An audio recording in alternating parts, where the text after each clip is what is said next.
Amada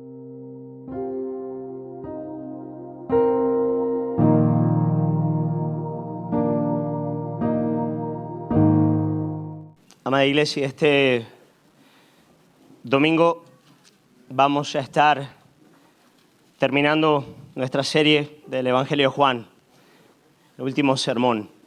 Empezamos el 5 de marzo del 2023, casi 2 años, y hoy nos toca ya cerrar este caminar juntos en este Evangelio. Así que quiero invitaros a abrir la Biblia en Juan, capítulo 21. Vamos a estar leyendo el capítulo entero. Así que te animo a, con toda atención, acompañar la lectura. Te animo a prestar toda atención a la lectura y a preparar tu corazón para oír la palabra de Dios. Dice así la Escritura: Después de esto, Jesús se manifestó otra vez a sus discípulos junto al mar de Tiberias y se manifestó de esta manera. Estaban juntos Simón Pedro, Tomás, llamado el Dídimo, Natanael, el de Caná de Galilea, los hijos de Zebedeo y otros 2 de sus discípulos. Y Simón Pedro les dijo: voy a pescar. Ellos le dijeron: vamos nosotros también contigo. Fueron y entraron en una barca y aquella noche no pescaron nada. Cuando ya iba amaneciendo, se presentó Jesús en la playa, mas los discípulos no sabían que era Jesús. Y les dijo: hijitos, ¿tenéis algo de comer? Le respondieron: no. Él les dijo: echad la red a la derecha de la barca y hallaréis. Entonces ellos la echaron y ya no la podían sacar por la gran cantidad de peces. Entonces aquel discípulo a quien Jesús amaba dijo a Pedro: es el Señor. Simón Pedro, cuando oyó que era el Señor, se ciñó la ropa, porque se había despojado de ella, y se echó al mar. Y los otros discípulos vinieron con la barca arrastrando la red de peces, pero no distaban de tierra, sino como 200 codos. Al descender a tierra, vieron brasas puestas y un pez encima de ellas y pan. Jesús les dijo: traed de los peces que acabáis de pescar. Subió Simón Pedro y sacó la red a tierra llena de grandes peces, 153. Y aun siendo tantos, la red no se rompió. Les dijo Jesús: venid, comed. Y ninguno de los discípulos se atrevía a preguntarle: ¿tú quién eres?, sabiendo que era el Señor. Vino pues Jesús y tomó el pan y les dio, y asimismo les dio pescado. Esta era ya la 3ª vez que Jesús se manifestaba a sus discípulos después de haber resucitado de los muertos. Cuando hubieron comido, Jesús dijo a Simón Pedro: Simón, hijo de Jonás, ¿me amas más que estos? Le respondió: sí, Señor, tú sabes que te amo. Él le dijo: apacienta mis corderos. Volvió a decirle la 2ª vez: Simón, hijo de Jonás, ¿me amas? Pedro le respondió: sí, Señor, tú sabes que te amo. Le dijo: pastorea mis ovejas. Le dijo la 3ª vez: Simón, hijo de Jonás, ¿me amas? Pedro se entristeció de que le dijera la 3ª vez: ¿me amas? Y le respondió: Señor, tú lo sabes todo. Tú sabes que te amo. Jesús le dijo: apacienta mis ovejas. De cierto te digo, cuando eras más joven te ceñías y ibas a donde querías, mas cuando ya seas viejo, extenderás tus manos y te ceñirá otro y te llevará a donde no quieras. Esto dijo dando a entender con qué muerte había de glorificar a Dios. Y dicho esto, añadió: sígueme. Volviéndose Pedro, vio que le seguía el discípulo a quien amaba Jesús, el mismo que en la cena se había recostado al lado de él, y le había dicho: Señor, ¿quién es el que te ha de entregar? Cuando Pedro le vio, dijo a Jesús: Señor, ¿y qué de este? Jesús le dijo: si quiero que él quede hasta que yo venga, ¿qué a ti? Sígueme tú.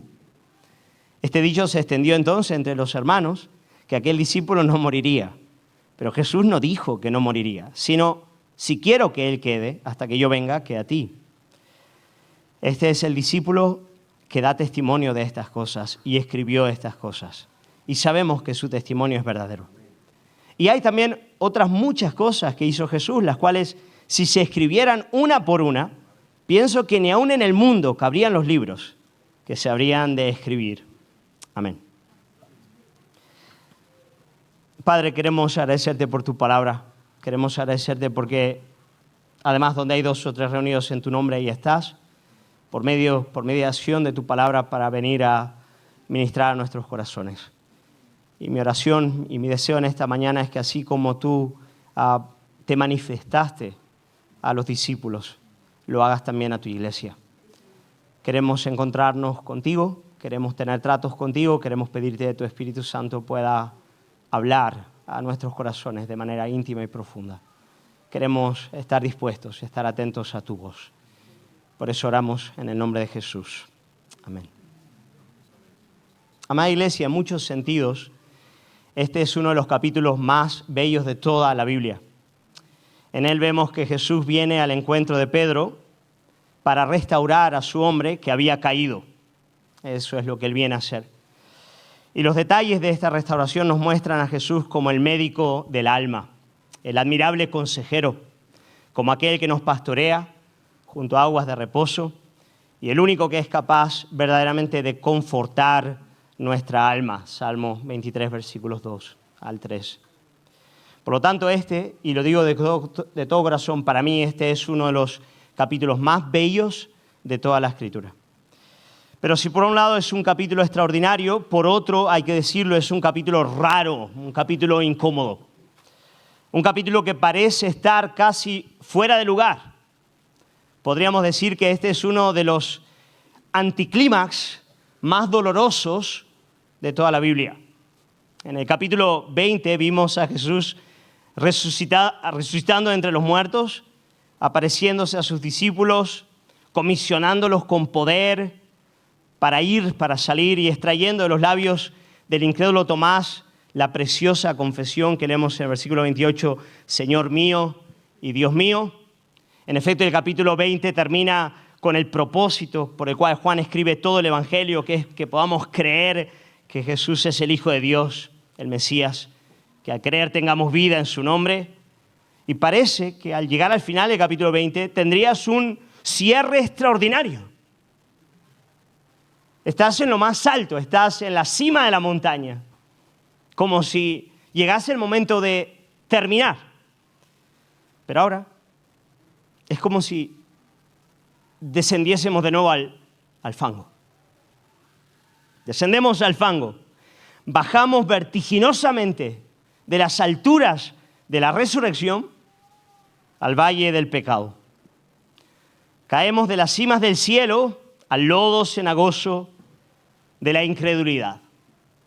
Eso es lo que ocurre. ¿Y por qué? Yo estaba leyendo esta semana este capítulo, comparándolo con el anterior, y decía, ¿por qué, Señor? ¿Por qué tiene que ser así? Nada, tiene que ser así porque allí estaba Pedro, amada iglesia, porque en ese lugar se encontraba Pedro y había que ir a buscarle. Había que restaurar al hombre caído, al discípulo que se había quedado por el camino. Pero también hay que ir al capítulo 21 porque ahí estamos, hermanos, al final del día, tú y yo. Porque ese es el lugar donde estamos nosotros, donde está el pecador. Porque ahora vemos al Cristo resucitado, descendiendo de la gloria para venir a tener tratos, al Rey de Gloria para venir a tener tratos con el pecador. Este capítulo es necesario por causa de cada uno de nosotros. Y es una buena noticia que este capítulo esté al final del Evangelio. Pedro, en efecto, se nos presenta como un caso paradigmático, un modelo de aquel que ha caído. Él era el principal de los apóstoles, el líder de todos ellos. Lo seguía haciendo aún en este capítulo. Él era el gran apóstol. Y su caída fue extrema, fue vergonzosa. Él negó al Señor en el momento de la verdad, en el momento de la prueba, en el momento donde tenía que haber estado firme. Él cae y lo hace estrepitosamente. Cuando Jesús estaba siendo humillado, avergonzado, juzgado con engaño, Pedro, que debía ser su amigo más íntimo, le niega 3 veces y la última vez que le niega lo hace además con juramento, jurando que jamás había visto a ese hombre, que no era su discípulo. Pero eso mismo, este caso modelo, caso paradigmático del mayor de los apóstoles cayendo al lugar más profundo, se establece al final del día como un gran consuelo para el corazón de todo verdadero creyente, de todo verdadero creyente. O sea, si Jesús pudo restaurar a Pedro, Él puede restaurar a cualquiera, esa es la idea. Si Él pudo restaurar a Pedro de su caída, Él puede restaurarnos a nosotros. La pregunta a la que responde en parte este capítulo es la siguiente: ¿puede Jesús restaurarnos cuando hemos pecado? Esa es la pregunta. ¿Puede hacerlo cuando el pecado es grave? Esa es la segunda pregunta. ¿Puede hacerlo plenamente? Esa es la tercera. ¿Puede Él usar nuestras vidas, sanar nuestro corazón, hacer que la red esté una vez más llena de peces después de haberse roto por el camino? Esa es la gran cuestión de todo este capítulo. Hermanos, no somos Pedro, ni vamos a caer. Tal vez muchos de nosotros, igual que Pedro, tampoco vamos a ser usados como él. Pero lo cierto es que todos hemos caído. La verdad es que somos una raza caída, tú y yo hemos caído y necesitamos a un rey de resurrección que venga al fango para quitarnos de ahí. Esa es la verdad y ese es el gran mensaje de toda la Biblia. Por eso a mí me gusta decir que este capítulo es el anticlímax más precioso de toda la Biblia. Es el capítulo más feo y más bello de toda la Escritura. En él, como os dije antes, vamos a ver a Jesús como el médico del alma, el único capaz de sanar todas y cada una de nuestras dolencias. Espero demostrar en esta exposición que solamente Él conoce nuestro corazón. Solo Jesús conoce verdaderamente nuestros corazones. Solo Él sabe cómo estamos, solo Él sabe cómo hemos llegado a este lugar. Escuché a alguien decir esta semana, no me acuerdo quién era, pero decía: la peor manera de conocerse a uno mismo es mediante la introspección, ¿no es verdad? La consideración de uno mismo no nos lleva a ningún lugar. La única manera de verdaderamente conocernos es a partir de Dios y de su palabra, a partir de Cristo y su enseñanza. Y eso es lo que vamos a ver aquí, cómo Pedro se va a conocer a sí mismo y va a ser sanado de cara a Jesús al tener un encuentro verdaderamente con Él. Cuando Jesús se manifiesta, versículo 1, se manifiesta a Pedro de manera muy especial. Hermano, Jesús, es un cirujano preciso. Él no erra, eso es lo bueno. Él no es un psicólogo de los de hoy. Él no intenta hacer las cosas, Él las hace y las hace bien. Él es capaz de identificar el tumor, extirparlo con notable precisión, cicatrizar completamente la herida y levantarnos de nuestro lecho. Yo espero de todo corazón que después de la exposición de este capítulo tú desesperes de toda otra ayuda para la cura del alma. Jesús es el único que lo puede hacer verdaderamente. Toda ansiedad, depresión, temor, desaliento, angustia, rencor, culpa. No hay otro lugar al que podamos acudir o debamos acudir. Él verdaderamente tiene la capacidad de sanar plenamente el alma humana. Por eso Dios el Padre habla de Él como siendo el admirable consejero.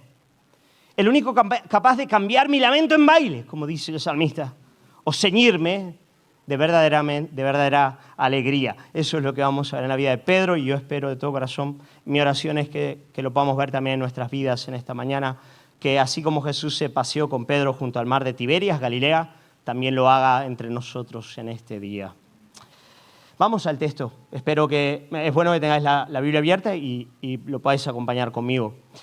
Lo primero que leemos en el capítulo es que Jesús se manifiesta a Pedro junto al restante de discípulos y lo hace, versículo 1, en el lugar en el que todo comenzó. En el que todo comenzó en la relación de Pedro y Jesús. Aquella era la tercera vez que Jesús se manifestaba a los discípulos después de su resurrección. Lo había hecho por primera vez el domingo de resurrección por la noche, cuando todo el grupo estaba presente. 8 días después, ahora con Tomás, se manifiesta por segunda vez. Y ahora es la tercera vez que se manifiesta a los discípulos cuando estaban todos ellos juntos. Y el texto nos dice, y esto es importante, que lo hace junto al mar de Tiberias. Tiberias es otro nombre para hablar del mar de Galilea. Estamos en el norte, estamos junto al mar de Galilea. Y esto es significativo. Juan parte del presupuesto de que sus lectores conocían los evangelios sinópticos. Mateo, Marcos, Lucas y Juan o por lo menos que conocían la historia del llamado de Jesús a sus primeros discípulos. Y como sé que lo sabéis que todo comenzó junto al mar de Galilea. Todo comenzó en aquel lugar. Allí a Pedro y Andrés, Jacobo y Juan fueron llamados por Jesús, y es en ese mismo lugar en el cual fueron llamados por primera vez para dejar las redes y seguir a Cristo. Es en ese mismo lugar donde ahora ellos van a ser restaurados. ¿Sabéis por qué? Perdón. Porque en cierto modo toda restauración implica volver al lugar del que hemos caído. Toda restauración implica volver al lugar del que hemos caído. Conlleva desandar lo andado. Conlleva un volver a empezar. Y hay que estar dispuesto a hacerlo, hay que ser humilde para hacerlo, hay que reconocer la necesidad de volver a empezar. No es fácil, es doloroso, pero debemos volver a ese lugar. Muchos tal vez en esta mañana tengan que volver a empezar. Muchos maridos tienen que volver a empezar a pastorear el corazón de sus esposas. Muchas esposas tienen que volver a empezar a honrar a sus maridos. Muchos padres tienen que volver a empezar a disciplinar a sus hijos. Muchos hijos tienen que volver a empezar a obedecer a sus padres. Muchos creyentes tienen que volver a empezar a leer la Biblia. Muchos creyentes tienen que volver a empezar a orar, volver a empezar a andar en humildad y en obediencia delante de Cristo. Y no hay una restauración sin un volver al principio. No hay una verdadera restauración si el corazón no está dispuesto con humildad a volver al lugar del que ha caído. Jesús va a encontrarse con ellos en aquel lugar porque les va a volver al principio. Pero no solamente porque hay que volver a empezar, pero también porque hay que volver a los fundamentos. Jesús se encuentra con Pedro donde todo comenzó porque quiere hacerle volver a los fundamentos, volver al ABC de la vida cristiana, a las bases de la fe. Y eso también es parte de la restauración. A veces pensamos que nuestras caídas se deben a que hay verdades que desconocemos, ¿no es verdad?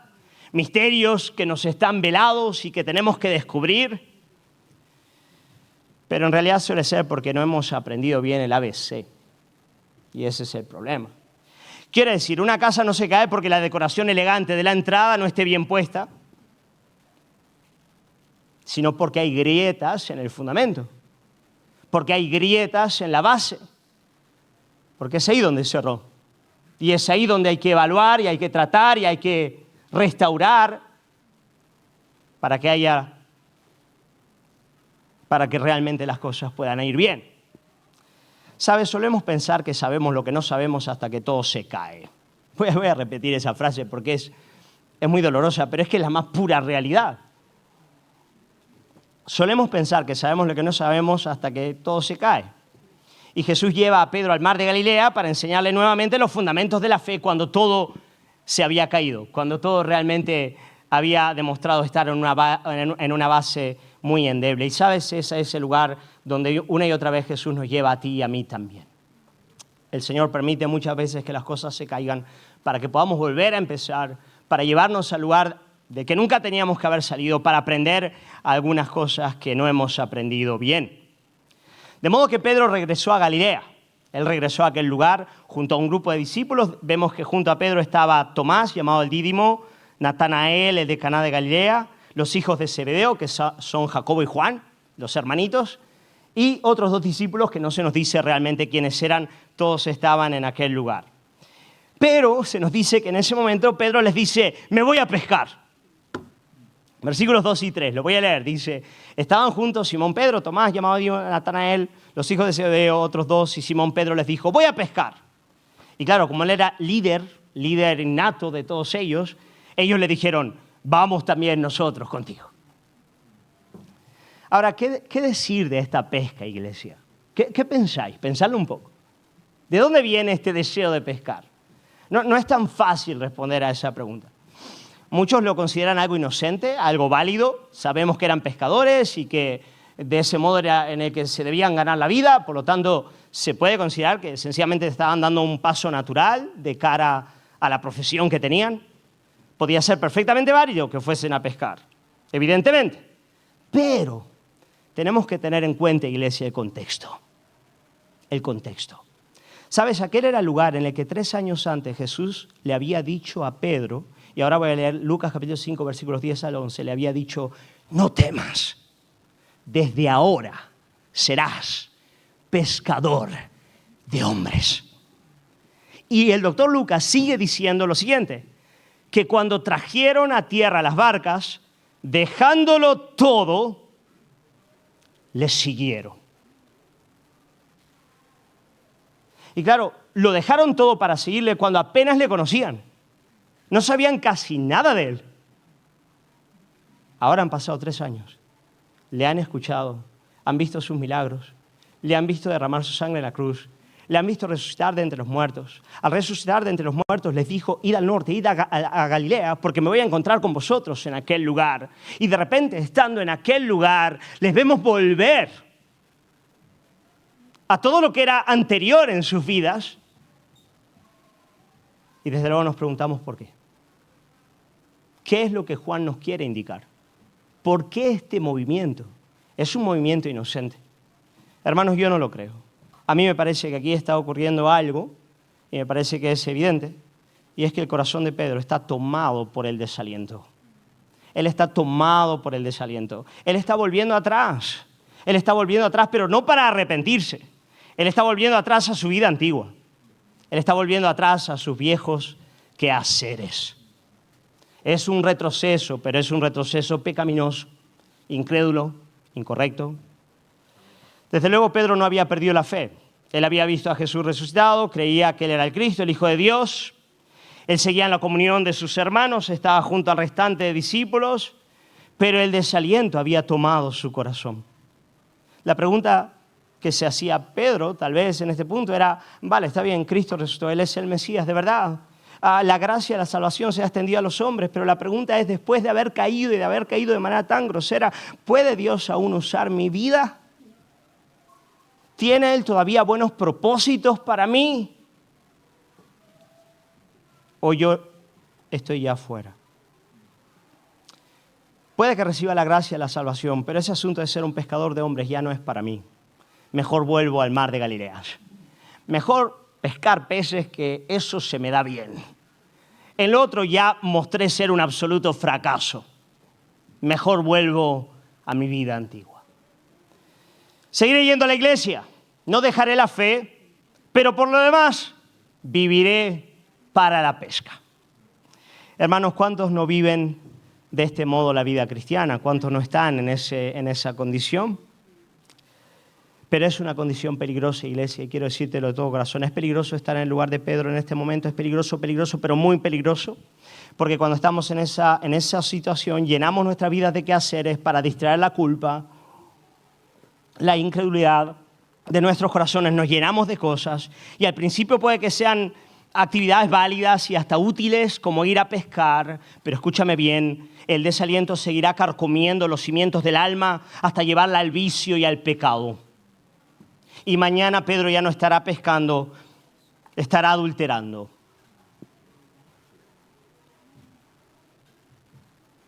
No, ese es un camino peligroso. Ceder a la incredulidad es peligroso. Ceder a la culpa es peligroso. No es humilde, es orgullo y rebelión. Es volver atrás. Y quiero decirte algo, no es suficiente confesar la fe o estar en la iglesia.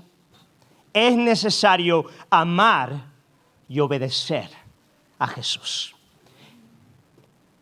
Es necesario que el discípulo esté en aquello que su Señor le quiere y que lo esté de lleno, de todo corazón, con su mente, con su alma y con sus acciones diarias, de día y de noche, en aquello que Cristo quiere. No está bien que el cristiano malgaste su vida en pequeños placeres o pierda su tiempo en las cosas que parecen inocentes cuando no lo son. Eso es desobediencia y es algo terrible. ¿Qué es lo que Jesús hace de cara a esta actitud de Pedro, a este movimiento de Pedro de un volver atrás, motivado por el desaliento? ¿Qué es lo que Jesús hace? Jesús le da a Pedro y al restante de los discípulos el mayor de los regalos que le podría dar en ese momento. Jesús le regala una noche sin pescar nada. ¡Qué gran regalo! Una noche enterita. Una noche enterita. Y tú me dices, ¿fue Jesús el que se la regaló? ¡Claro que sí! ¿Quién gobierna sobre los peces del mar de Galilea? ¿Quién les dice a la derecha, Pedro, y cuando la lanza todos los peces saltan dentro? Pues el mismo, Él, el que gobierna cada partícula del universo y es completamente soberano sobre la vida de Pedro, le dijo a cada uno de los pececillos, lejos de la barca, lejos, nadie se acerca, porque le quiero dar un regalo a mi hijo. Una noche enterita sin pescar nada.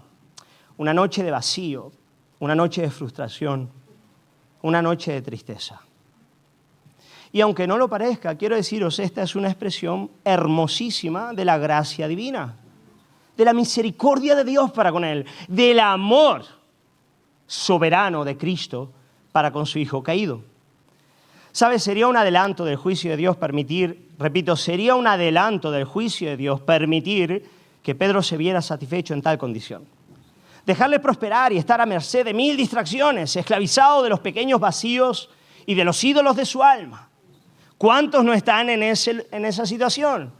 ¿A cuántos Dios les permite alejarse de ese modo y además estar satisfechos? Pero leemos en el texto, versículo 3, y aquella noche no pescaron nada. Bendito vacío, bendita frustración, bendito regalo de una noche entera sin pescar absolutamente nada. Tal vez algunos en este lugar estén en esa noche. Bueno, santa noche, si le aprovecháis, si aprendéis a escuchar al Señor en esa noche. Cuando leía el texto me preguntaba por qué era necesaria esa noche, por qué ese regalo, por qué el Señor le tiene que regalar una noche así a su Hijo. Bueno, pues nada, por lo que os dije anteriormente, Jesús quería que Pedro volviese a los fundamentos, que él recordase algo que él nunca debió olvidar, o por lo menos que llegase a aprender algo que nunca verdaderamente llegó a aprender. Y ahora quiero que vengáis conmigo. Sabéis, aquella no era la primera noche sin pescar de Pedro. No era la primera vez que él pasaba por esta situación, no lo era en absoluto. La primera vez que Jesús vino al encuentro de Pedro era por la mañana. Y él estaba en la orilla del mar de Galilea remendando las redes después de haber pasado toda una noche sin pescar absolutamente nada. Jesús le dijo al pescador que bogase mar adentro porque era la hora de ir a pescar. Pedro le respondió al Señor, Lucas capítulo 5, versículo 5, le dice, Maestro, toda la noche hemos estado trabajando y nada hemos pescado, mas en tu palabra echaré la red. Y en el momento en el que las redes se llenaron de peces, porque la lanzan, y tenemos el primer momento de la pesca milagrosa, el texto nos dice en Lucas, y mirad, tomad nota de esto, que Pedro cayó de rodillas ante Jesús, diciendo, apártate de mí, Señor, porque soy un hombre pecador. Completamente antiintuitivo. Pasa toda la noche sin pescar cuando Jesús viene con su gracia y hace que por su palabra la red esté llena de peces. Pedro en ese momento cae arrepentido delante del Señor, experimentando por primera vez la fe y la gracia divina. Hermanos, Pedro fue llevado al arrepentimiento al ver la gracia de Jesús viniendo a su encuentro cuando él no había pescado nada. Y él era un pescador. Jesús estaba utilizando la pesca para enseñarle una realidad del alma a Pedro, a partir de algo que él podía ver y conocer. ¿Qué le estaba enseñando el Señor? Bueno, le estaba enseñando que en efecto Pedro no poseía nada y nada podía hacer delante de Dios. Que nada tenía Pedro de sí mismo para con Dios. Que lo único que tenía Pedro delante de Dios era vacío, era pecado. Y que era completamente dependiente de la gracia divina. Fue en ese estado de noche, de vacío, de frustración, de pecado, cuando la gracia de Cristo, por primera vez libre, soberana y abundante, le alcanzó y vino a su encuentro. Y no hay más. Y Jesús le estaba enseñando a Pedro de qué va la vida cristiana. Esto es la vida cristiana. De esto va la vida cristiana. Pero claro, ahora Pedro es llevado una vez más a una noche sin pescar. ¿Por qué? Porque había grietas en el fundamento. Porque parece que aunque Pedro verdaderamente entendió en alguna medida esa verdad al principio, algo cambió en el camino. ¿Sabes? Al caminar con Jesús, Pedro comenzó a mostrar indicios de tener un concepto erróneo de sí mismo y de tener una autoconfianza desmedida, pero así absurdamente desmedida. Hermano sagrado, Pedro sobrevaloraba tantísimo su conocimiento, su percepción de la realidad, de que cuando Jesús le dijo que tenía que morir en la cruz, Pedro le reconvino, lo llama aparte para darle una lección, siendo boca del diablo por su autoconfianza y su orgullo. Jesús le tiene que reprender diciéndole: apártate de mí, Satanás, porque pones tu mirada en las cosas buscas las cosas del hombre y no de Dios. Pero no solamente eso, Pedro sobrevaloraba también su valentía, su celo, su fe. Cuando Jesús les dijo a todos los discípulos que le iban a abandonar, nadie quedaría con él aquella noche, todos se escandalizarían de él. Pedro le respondió diciendo: todos se pueden escandalizar de ti, Señor, yo jamás lo haré. Yo estaré firme hasta el final. Todos te abandonan, yo no. ¿Os dais cuenta? ¿Os dais cuenta? Sin darse cuenta, Pedro tenía una confianza desmedida en sí mismo. Y eso se llama orgullo. Y el sabio, en Proverbios capítulo 16, versículo 18, dice lo siguiente: antes del quebrantamiento es la soberbia, y antes de la caída, la altivez de espíritu. Os lo repito, dice: antes del quebrantamiento es la soberbia, y antes de la caída, la altivez de espíritu. En ese momento el diablo olió sangre y le pidió a Dios permiso para zarandear a Pedro. El Padre se lo permitió y Pedro, bajo la providencia divina, fue puesto en una situación en la que cayó estrepitosamente. Pecó del modo más vergonzoso y además lo hizo públicamente. De modo que las grietas del corazón de Pedro ahora eran exhibidas delante de todos. Y aunque lo que voy a decir no justifique el pecado de Pedro, lo cierto es que él cayó para volver al lugar del que nunca tenía que haber salido, para volver a esa noche en la cual no pescó nada. Voy a decir algo que es peligroso ahora y sé que se puede malinterpretar y usar de manera incorrecta, pero lo voy a decir de todos modos. Hay determinadas formas de pecado que la providencia divina permite en nuestras vidas para librarnos de pecados mayores. Y sé que esto es peligroso, sé que se puede malinterpretar, pero creo sinceramente que es lo que está ocurriendo en este lugar. Hay determinadas formas de pecado que la providencia de Dios permite en nuestras vidas para librarnos de pecados mayores. Y eso es lo que vemos claramente en la vida de Pedro. En Pedro se cumplen las palabras del salmista cuando dice: bueno me es haber sido humillado para que aprenda tus estatutos. Salmo 119, versículo 71. Y en la caída de Pedro nos damos cuenta de que se cumplen también las palabras de Pablo cuando dice: todas las cosas, a los que aman a Dios, todas las cosas les ayudan a bien. Cuando Satanás le pide al Padre permiso para zarandear a Pedro, ¿qué dice el Padre? Adelante, adelante, hazlo. A tal grado que Jesús intercede por Pedro para que su fe no falte. Pero luego le dice proféticamente: bueno, y cuando vuelvas, apacienta, cuida mis ovejas, dando por hecho que iba a caer. Si os dais cuenta, todo esto es causa del pecado de Pedro, claro que sí, pero también de la providencia divina, del ordenamiento de lo alto, del Dios que quiere librar el corazón de Pedro de un cáncer mucho mayor. Y lo hace permitiendo y ordenando que él caiga estrepitosamente. Para volver a esa noche en la cual no había pescado nada y en esa noche aprenda nuevamente algunas verdades que nunca tenía que haber olvidado o que tenía que entender como nunca las había entendido. De modo que la tentación de Satanás, la dolorosa caída de Pedro, el regalo en una noche sin pesca, pretendían llevar a Pedro, como dije antes, al lugar del que nunca debía haber salido, al conocimiento, que es fundamental de la vida cristiana. ¿Y cuál es ese? Os lo doy ahora, que en la realidad de nuestra miseria y pecado somos de principio a fin dependientes de la gracia divina. Dependemos por completo de su gracia en nuestras vidas de principio a fin.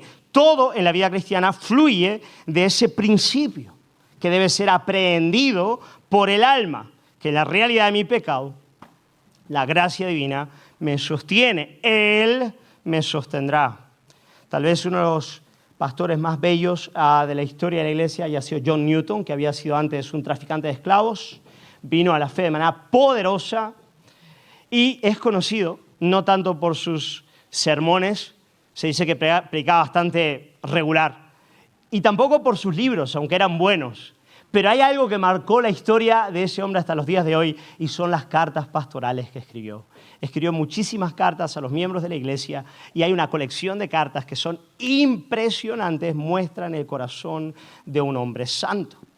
Y cuando John Newton era ya un hombre mayor, le preguntaron qué lección aprendería o destacaría de la vida cristiana después de haber caminado con Dios por tantos años. Y él dice lo siguiente: aunque mi memoria se está desvaneciendo, recuerdo dos cosas muy claramente, dice. La primera, que soy un gran pecador. Y la segunda, es que Cristo es mi gran Salvador. Y era eso lo que Pedro tenía que entender y tenía que aprender a través de esa noche de frustración, de vacío, esa noche que Jesús le estaba regalando. En este punto de la narrativa Jesús se presenta en la playa, bendito sea el nombre del Señor, después de la noche aparece Cristo, después de la noche aparece Cristo. Y en el versículo 5 le hace la pregunta más incómoda que le puedes hacer a un pescador en tal circunstancia. Les dice: hijitos, bueno, aquí hay un punto de cariño, ¿tenéis algo de comer? La Biblia de las Américas dice: ¿acaso tenéis algún pescado? Hermanos, qué pregunta humillante, ¿no es verdad? Pero qué necesaria, qué necesaria. Qué bueno es tener que verbalizarlo, decirlo, confesarlo, ser honesto, no solamente aprenderlo en el alma, pero franca, pública y sinceramente tener que decir, como dijeron ellos, no tengo. De mí mismo no hay pescado. No lo hay. Y es a partir de esa gloriosa confesión de los discípulos, de su completa impotencia, realidad de pecado, frustración, dependencia de la gracia divina, que Jesús hace dos cosas bellísimas y maravillosas para ellos, y es las que Él hace a todo verdadero creyente cuando le lleva al arrepentimiento y al quebranto, como vemos en esta situación. La primera de ellas es que Jesús les da una pesca abundante, una pesca abundante. Versículo 6, leemos en el texto, Él les dijo: echad la red a la derecha de la barca y hallaréis. Vaya, ¿por qué a la derecha? Ni idea, pero a la derecha. Supongo que ahí le dijo a los pececillos que fueran a la derecha. No, era para destacar su soberanía completa sobre cada partícula del universo, incluyendo los peces del mar de Galilea. Todo en la vida de Pedro estaba bajo el gobierno y el control de Cristo. Todo en la vida de todo verdadero creyente está bajo el gobierno y el control del Rey de Gloria y Señor de Señores, nuestro Salvador, Jesucristo. Él les dice: echad la red una vez más a la derecha y hallaréis. Y entonces la echaron y ya no la podían sacar por la gran cantidad de peces. ¡Wow! ¿Qué está haciendo aquí Jesús? Está restaurando a Pedro al ministerio. Está restaurando a Pedro al ministerio. Haré de ti un pescador de hombres, Pedro. La red se va a llenar públicamente. Estaba restaurando el propósito que él tenía para con la vida de su apóstol, de su enviado, de su llamado. Y le estaba enseñando a Pedro que era él, que era su gracia, que era su poder. El que iba a llenar la red, y eso es lo que ocurrió, ¿no es verdad, amada iglesia? Cuando Pedro predica el primer sermón de la historia de la iglesia en Hechos capítulo 2, ¿Qué ocurrió con la red, hermanos? Se llenó tanto, que era casi difícil, imposible de sacarla, de tanto que había. Era la promesa, es lo que vemos aquí. Eso es lo que Jesús estaba haciendo, restaurando a su hombre, al ministerio, diciéndole, yo, Pedro, yo uso a gente débil, yo uso a gente torpe, yo uso a gente que cae en pecado, yo la restauro para usarla. Al final, esa es una de las grandes preguntas de este capítulo. ¿Puede usar el Señor a alguien como Pedro? ¿Puede usar a alguien como tú, como yo? Y la respuesta es sí. Y eso es fascinante.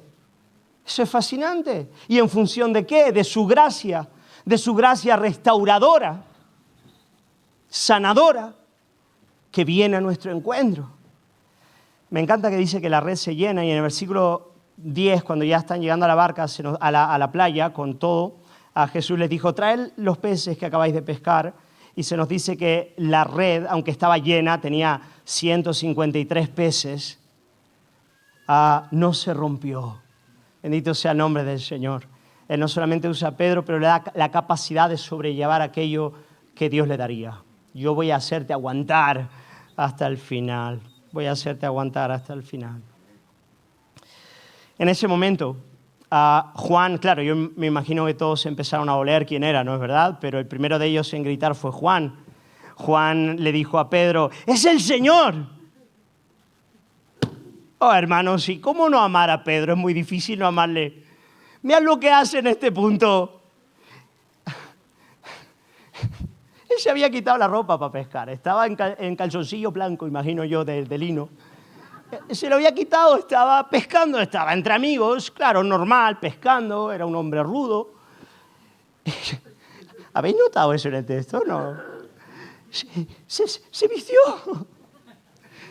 Coge su ropa, se la pone y salta al agua vestido. Pero hijo, ¿dónde va? Si normalmente se hace al contrario. Te desvistes para ir al agua, sales del agua y te vistes. Pero no, él se viste para ir vestido a encontrarse con Jesús. A mí no me parece que esto sea casual. Él no quería verse desnudo delante de él. Él todavía tenía algo aquí y aquí. ¿Sabráis? Nuestros primeros padres estaban desnudos y no se avergonzaban hasta que pecaron. Y cuando pecaron tuvieron que vestirse. Porque la culpa, la vergüenza y el dolor empezó a corroer su alma y ya no podían estar desnudos delante de Dios ni delante de su prójimo. Y ahora vemos a Pedro que estaba antes desnudito, lo más tranquilo, y de repente cuando le dicen Jesús está, y él quiere ir a él, quiere sinceramente, y va a saltar al agua, pero antes de hacerlo se viste. Porque quiere encontrarse con él vestido y no desnudo. Pedro tenía todavía cosas que tratar en su corazón. Jesús tenía que tener todavía tratos con él. ¿Cómo no amarle? ¿No es verdad? Ese tipo de movimientos son tan increíbles y eso es lo que él hace. Y cuando llega a la playa, mirad qué interesante, cuando llega a la playa, versículo 9, se nos dice que al llegar en aquel lugar vieron, él vio y después el restante que vio también, llegó también lo vio, vieron que había brasas y que había un pescado ya preparado para ellos. Jesús les había preparado ya el desayuno. Y cuando yo leí esto, digo, ¿y por qué? ¿Por qué les preguntaste si tenían pescado? No porque tú lo necesitases, no, Señor. Tú no necesitabas del pescado de ellos. No les preguntaste si tenían pescado porque tú necesitas pescado para hacer la comida, porque cuando llegan con la red llena, ya había pescado. ¿Sabes? El Señor no necesita nuestro servicio. Él nos restaura el servicio cristiano, pero lo hace por amor, por gracia, porque se deleita en usarnos. Pero jamás y bajo ningún concepto pensemos que de alguna manera Él necesita nuestro servicio. Y tampoco pensemos que va a ser nuestro servicio lo que va a traer plena satisfacción a nuestra alma. Porque ellos no comieron de lo que habían pescado, sino que comieron de Cristo. Jesucristo nos restaura al ministerio, pero lo más importante, Él nos restaura a Él. Él nos lleva a Él. Él quiere que aprendamos que muy por encima de todo lo que Él puede hacer o dejar de hacer en nuestras vidas, al final del día, la verdadera satisfacción del alma se encuentra en Él. Y solamente en Él. Y por eso, a partir del versículo 9, vemos que Jesús come con los discípulos en aquel lugar. Venid, comed, les dice. Y ninguno se atrevía a preguntar quién eres. Estaban en shock todavía, pero todos sabían que era el Señor. Jesús toma el pan, se los da, comen, hablan. Me imagino que en ese momento muchos de ellos son consolados, animados y restaurados. Pero llegado a este punto, Jesús llama a Pedro para caminar con él aparte. Me imagino que lo llama para caminar junto a la orilla del mar de Galilea mientras el restante sigue alrededor de la hoguera comiendo, descansando después de la noche entera sin pescar. Y ahora Jesús llama a Pedro aparte para caminar con él otra vez y tener tratos con él. Jesús le va a preguntar 3 veces a Pedro, ¿me amas? ¿Me amas? Eso es lo que Jesús le va a preguntar a Pedro. La primera vez está en el versículo 15. Lo leemos, dice, Simón, hijo de Jonás. Fijaos qué interesante, no se refiere a él como Pedro, sino con su nombre antiguo, porque Pedro estaba viviendo como un hombre antiguo. Él estaba comportándose como lo hacía antes. Simón, hijo de Jonás, ¿me amas más que estos? Aquí hay algo, hermanos, que se nos puede escapar en la traducción. En el griego es claro, pero en la traducción al español se nos pierde. Jesús, para preguntarle si Pedro le amaba, utiliza una palabra para amor muy poderosa. Es la palabra ágape. La palabra ágape es la palabra que implica el amor de Dios. Ese amor de gracia, ese amor sacrificial que se extiende al pecador, ese amor que lo entrega todo. Tú me amas con amor ágape, Pedro. Pero no solo eso, le pregunta, ¿tú me amas más que a estos? Claro, ¿por qué Jesús le pregunta más que a estos? Claro, no nos puede más que venir a la mente las palabras de Pedro anteriormente, ¿no es verdad? Capítulo Mateo 26, 33. Aunque todos se escandalicen de ti, yo nunca me escandalizaré. Y ahora Jesús le está diciendo, Pedro, ¿de verdad tú me amas con amor ágape más que estos? ¿De en serio así es tu amor? Y Pedro le responde, versículo 15, le dice, sí, Señor, tú sabes que te amo. Pero claro, ahí la palabrita amo, la respuesta de Pedro, no es la palabra ágape, es la palabra fileo, que es el amor filial, el amor que uno tiene para con un amigo, el amor que uno tiene a nivel de la familia, pero es un amor de alguna manera que podría traducirse como aprecio. Es como si el Señor le estuviese preguntando, Simón, hijo de Jonás, ¿tú me amas? Y Pedro le estuviese respondiendo, sí, Señor, tú sabes que yo te aprecio. Tú sabes que yo te aprecio. Bien interesante. Pedro no dice nada ya de los demás. O sea, ya paso de los demás. Y tampoco le dice, yo tengo un amor ágape. Le dice solamente, yo te aprecio, Señor. Versículo 16, Simón, hijo de Jonás, le vuelve a preguntar Jesús segunda vez, ¿tú me amas? ¿Tú me ágape? Pedro le respondió, sí, Señor, tú sabes que yo te aprecio. Fileo, yo te aprecio. Segunda vez. Y ahora la tercera vez. ¿Cuántas veces Pedro negó a Jesús? ¿Cuántas veces Jesús le está dando la oportunidad de responderle? Es evidente que Pedro sabía lo que estaba pasando ahí. 3 veces te negué, la tercera con juramento. 3 veces me estás dejando hablar contigo y ser restaurada mi alma. Pero la tercera vez cuando Jesús le dice, versículo 16, Simón, hijo de Jonás, ¿me amas?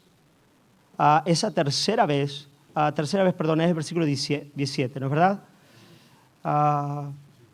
17. Le dijo la tercera vez, Simón, hijo de Jonás, ¿me amas? En esta tercera vez Jesús ya no utiliza la palabra ágape, Jesús utiliza la palabra fileo. En otras palabras, la tercera vez Jesús le está diciendo, Pedro, tú me aprecias, ¿no es verdad? Tú me aprecias. Y ahora vemos que Pedro se entristece, porque la tercera vez Jesús ya no le dice, me amas. Le dice, vale, tú me aprecias, ¿no es verdad? Pedro se entristece de que Jesús hablase en esos términos y además por tercera vez. Y entonces Pedro, entristecido porque le dijo, me fileas, le responde, Señor, tú lo sabes todo. Tú conoces mi corazón mejor que yo. Reconozco que yo no me conocía.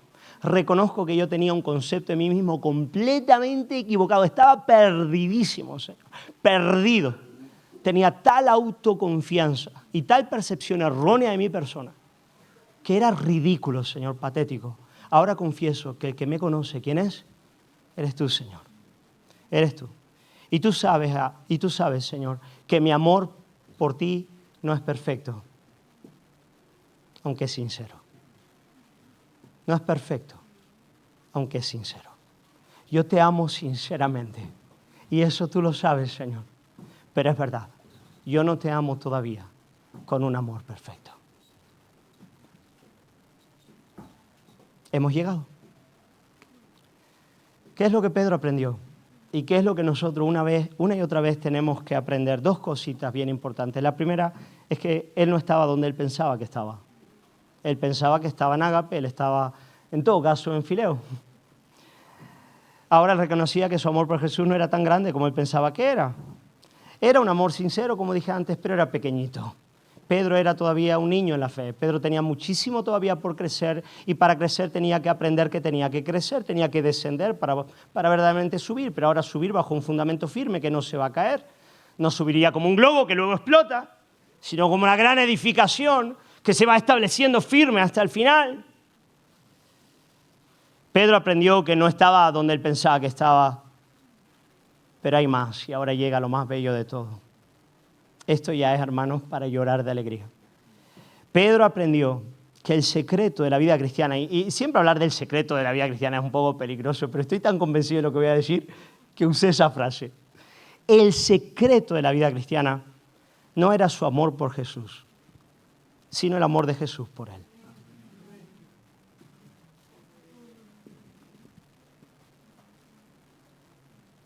Ese movimiento, que es un movimiento de humildad, de fe, de arrepentimiento, de quebranto, es el movimiento clave de la conversión y ese movimiento clave de todo crecimiento en la vida cristiana. Reconocer que la clave de la vida cristiana no consiste en cuánto amamos a Jesús, sino en cuanto Él nos ama a nosotros. Y es vivir a partir de esa fe, es vivir a partir de esa confianza, es vivir a partir de esa realidad, el principio de toda nuestra fuerza, de toda nuestra santidad, de toda nuestra mortificación del pecado, de todo nuestro crecimiento en el conocimiento de Dios, de todo el fruto, de todo el servicio, todo nace de ahí. Pablo lo entendió perfectamente, por eso él dijo, con Cristo estoy juntamente crucificado, ya no vivo yo, más vive Cristo en mí, la vida que ahora vivo en la carne, la vivo en la fe, en el Hijo de Dios, el cual me amó. Punto. Eso es la vida cristiana y se entregó por mí. 1 Juan capítulo 4, versículo 10 dice, en esto consiste el amor. No en que nosotros hayamos amado a Dios, sino en que Él nos amó a nosotros. En esto consiste el amor, no en que nosotros hayamos amado a Dios, sino en que Él nos amó a nosotros y envió a su Hijo en propiciación por nuestros pecados. Hermanos, ¿no es esto lo que Jesús le estaba enseñando a Pedro? Claro que sí. A través de toda la narrativa, de todo lo que estaba haciendo, era evidente que ese era el movimiento copérnico que tenía que ocurrir en el corazón de ese hombre. Pedro estaba tan lleno de sí mismo, tan impulsivo, tan errante, tan seguro, tan inseguro.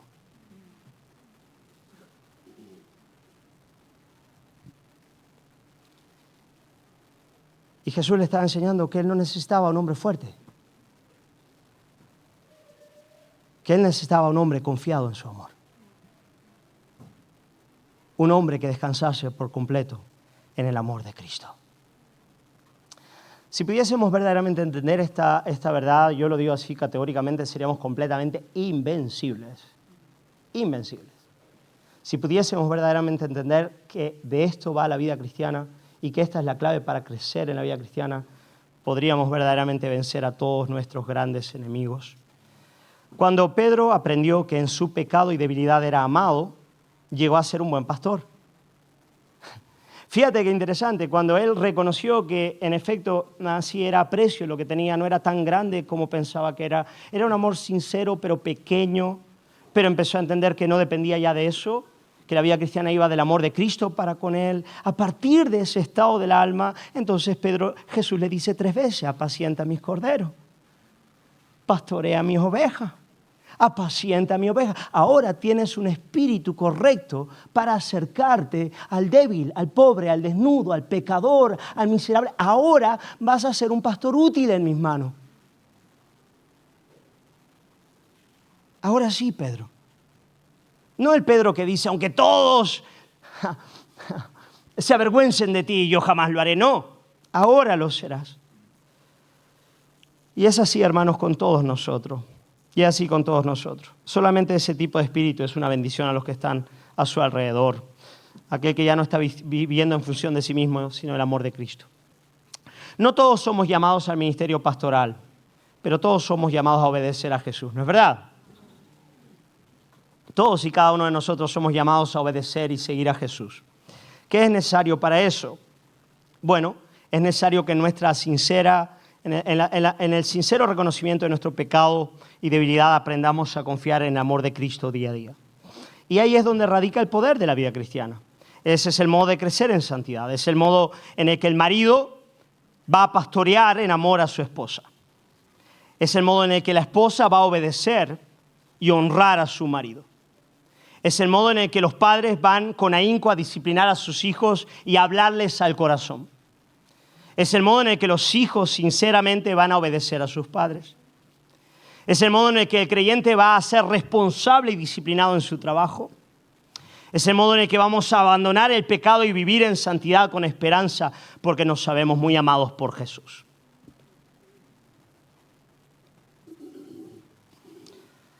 Qué alivio para Pedro fue ese encuentro.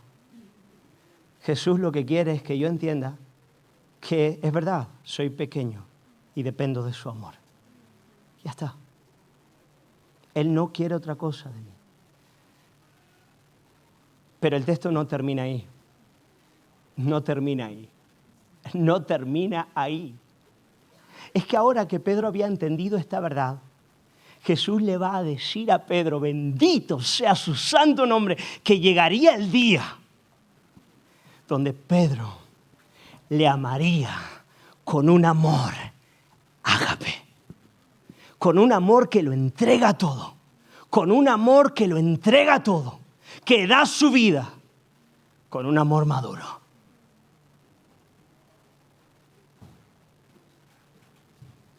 Algunos piensan que entender que, claro, que somos débiles y pecadores y dependemos de la gracia nos deja en ese estado toda la vida, ¿no es verdad? Bueno, entonces lo único que el creyente puede decir es que, bueno, es un gran pecador, Cristo es un gran salvador, punto final. Pero no, ese es el principio, el medio y el fin que nos lleva a la gloria. ¿Y la gloria cuál es? Que a partir de ese reconocimiento sincero, profundo y diario, el Padre nos lleva a donde iba a llevar a Pedro. A un amor maduro, a un amor sincero, a una entrega sacrificial. Versículos 21, capítulo 21, 18 al 19 dice, de cierto te digo. Le dice ahora Jesús a Pedro, y este de cierto es un doble enfático que destaca que lo que va a decir es bien importante. Cuando eras más joven te ceñías e ibas a donde querías, Pedro. Es verdad, ese era Pedro. Te ceñías y ibas a donde querías, más cuando ya seas viejo, cuando seas maduro, extenderás tus manos. Extenderás tus manos. Él había visto eso hacía poquito tiempo. A alguien extendiendo sus manos. A alguien extendiendo ambas manos. Te ceñirá otro y te llevará a donde no quiera. Esto dijo dando a entender con qué muerte había de glorificar a Dios. Y dicho esto, añadió, sígueme. Mira, a Jesús le está diciendo que él iba a ser un mártir, que él iba a morir en la cruz, en una cruz, igual que su Señor, que su Maestro.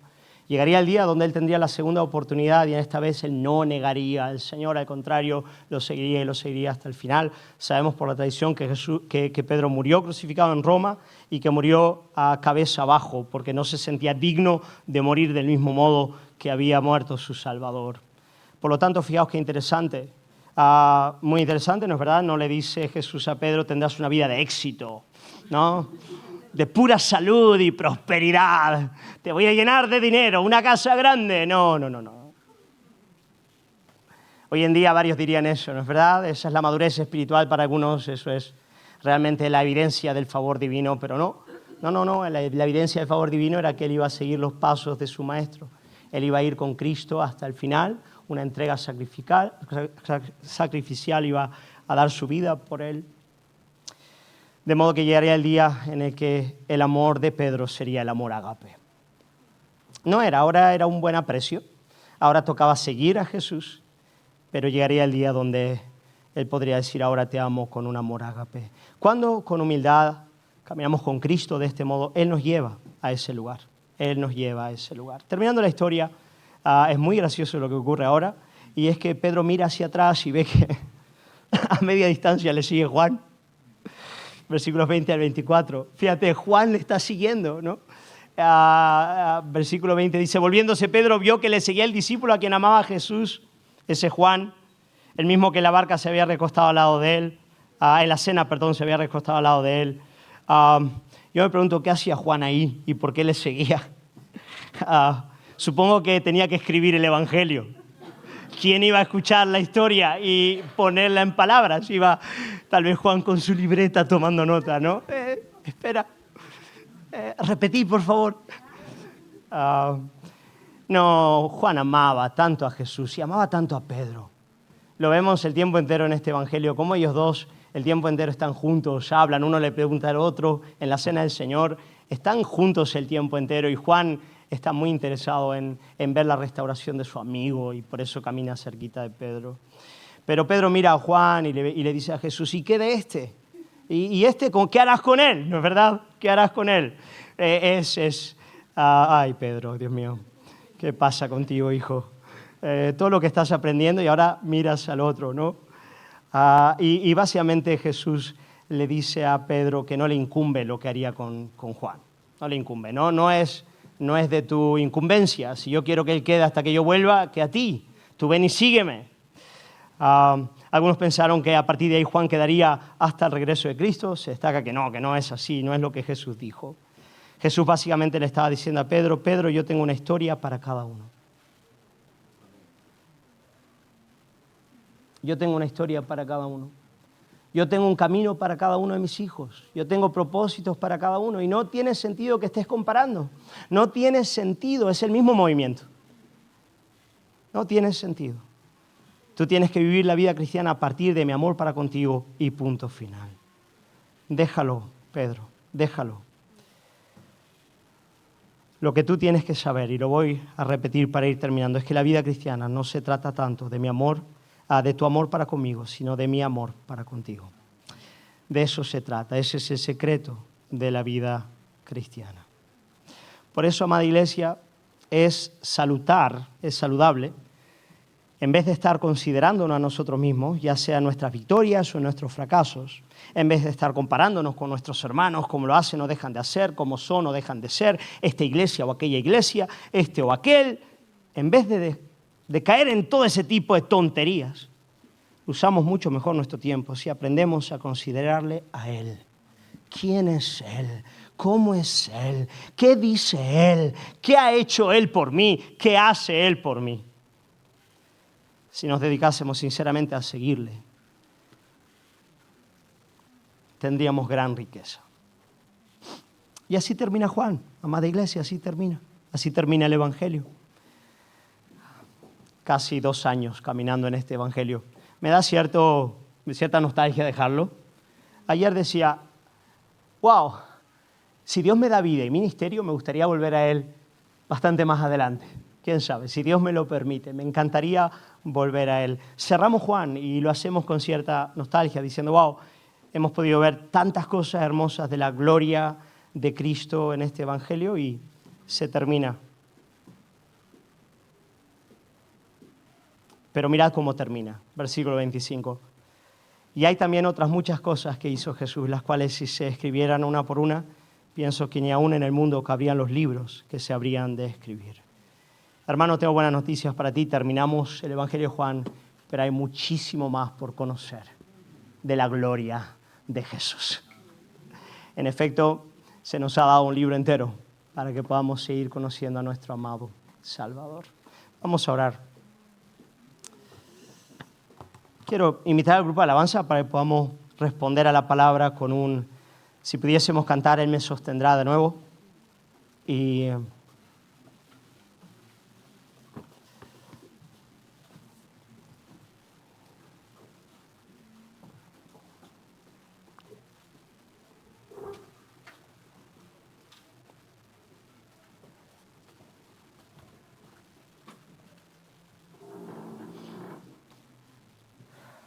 aunque nos tardemos un poquito más, sí me gustaría que pudiésemos tener un momento para responder a la palabra. Yo quiero animarte a recogerte, cerrar tus ojos si así lo deseas. Y tal vez responder a esa pregunta. ¿Hay grietas en el fundamento? ¿Hay grietas en el fundamento? ¿Será que el Señor me está mostrando eso? Tal vez hay algunos en este lugar que pueden reconocer que como Pedro están volviendo a la vieja vida, ¿no es verdad? Llenando su tiempo de quehaceres.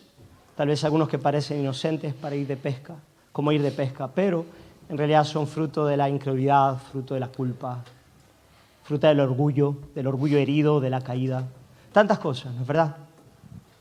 Pero tal vez hoy el Señor te quiere enseñar lo que le enseñó a Pedro, que bajes. Vamos a volver a empezar. Vamos a aprender de nuevo el ABC. Vamos a pedirle al Señor que nos dé la gracia de decir, Señor, está bien, yo he tenido un concepto tan erróneo de mí mismo, tú has hecho que las cosas se caigan. Enséñame que esto se trata de tu amor y dame la humildad de descansar en tu amor. Enséñame que de eso va. Enséñame, Señor, dame gracia, dame la humildad para descansar en ti. Vamos a cantar y... Oh, hermano, quieras responder a la palabra. Quieras responder antes que otras cosas tengan que caer. Quieras responder. Gloria a ti, Señor. Te alabamos por tu palabra, Padre. Te agradecemos por el Evangelio. Te agradecemos por Cristo. Te agradecemos, Señor, por tu obra y tus tratos para con nuestras vidas. Quiero rogarte, Señor, que la verdad que hoy hemos aprendido pueda acompañarnos y llevarnos hasta el final. Te pido que por la obra interna y preciosa, secreta de tu Espíritu Santo, ella pueda anclarse en lo más profundo de nuestros corazones para ser el principio a partir del cual vivimos toda la vida cristiana. Danos ese corazón, danos esa gracia. Señor, desínflanos una y otra vez para que podamos descansar en ti. Te alabamos, Señor, te agradecemos y pedimos que tú lo cumplas. Y que el amor de Jesucristo, la gracia insondable del Padre y la comunión del Espíritu nos acompañe a nuestros hogares en esta semana. El Señor bendiga a su iglesia. Amén.